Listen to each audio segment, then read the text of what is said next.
Hello dear friends, स्वागत है आपका अपने आज के इस वीडियो में। तो आज अपन लेकर आए हैं एक लाभ हानि वाला बहुत ही प्यारा सा सवाल जो कि बहुत सी बार पूछा गया है एग्ज़ाम में। और अगर आप भी किसी परीक्षा की तैयारी कर रहे हैं तो आपके लिए ज़रूरी हो जाता है इस टॉपिक को समझना और इस टाइप के सवाल को समझना।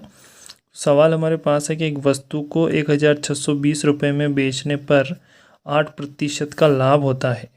अब इस घड़ी को या इस वस्तु को हम अगर 16% लाभ कमाने के लिए अगर हमको बेचना है तो कितने रुपए में हमको बेचना पड़ेगा, ये आपको बताना है। ठीक है, तो क्वेश्चन हमारा ये है कि 1620 रुपये में अगर हम बेचते हैं तो 8% की लाभ होता है और हमको 16% का लाभ लेना है, तो उसके लिए हमको विक्रय मूल्य कितना लेना पड़ेगा। तो यहाँ सबसे पहले तो आप समझ जाना कि यहाँ जो 1620 है, आपके जो ऑप्शन रहेंगे, अगर आप ऑप्शन भी देखो तो 1620 से तो आपका ज़्यादा वाला ही ऑप्शन सही हो सकता है, क्योंकि 8 से 16% लाभ कमा रहे हैं। तो इतना सा कॉन्सेप्ट हमको कॉमन समझ में आ रहा है कि इससे पैसे उसके ज़्यादा लगेंगे। अब हम ये निकालते हैं कि कैसे हम आसानी से इसको हल कर सकते हैं। तो मैं आपको सिंपल तरीका बताता हूँ कि यहाँ जो 1620 के लिए बोला गया है, ठीक है, क्या बोला गया है कि 8% का लाभ होता है।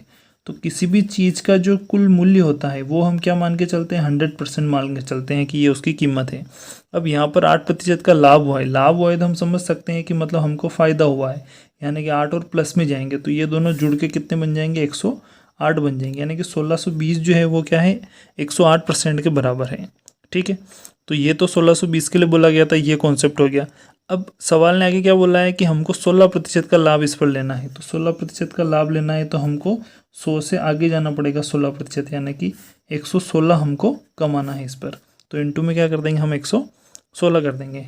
ये स्टेप आपको जमाना आनी चाहिए। ये एक बेसिक कॉन्सेप्ट है, थोड़ा सा समझ के सवाल से और लाइन पढ़ के हम इसको जमा सकते हैं।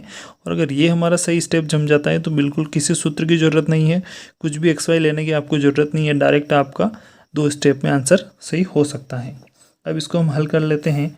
तो यहाँ पीछे 8 है और यहाँ 16 है, तो 4 से कट सकता है। 4 से इसको काटते हैं, 4 दूनी 8, 2 बचे, 4 7 28, इसको काटते हैं, 4 दूनी 8, 3 बचे, 4 9 36। ठीक है, अब इसको जोड़ते हैं, 6 और 1 7 और 2 9, यानी कि ये 3 से कटेगा, 7 और 2 9, ये भी 3 से कटेगा और दोनों का योग 9 आ रहा है, तो 9 से भी काट सकते हैं इसको। तो 9 तिया 27 हो गया, ये 9 एकम 9, और फिर कितने बच रहे हैं अपने यहाँ पे, 16 है। 16 है तो कितने बच गए, 6 और एक उधर से 7, 72।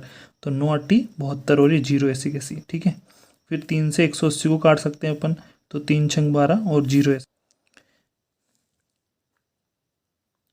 तो यहाँ से अब हम कर लेते हैं 60 और 29 का गुणा।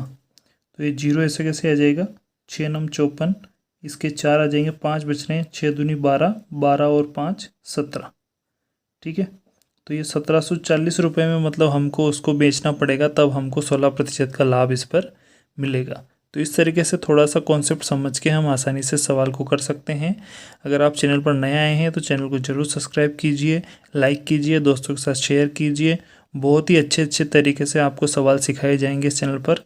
आपका बहुत बहुत धन्यवाद।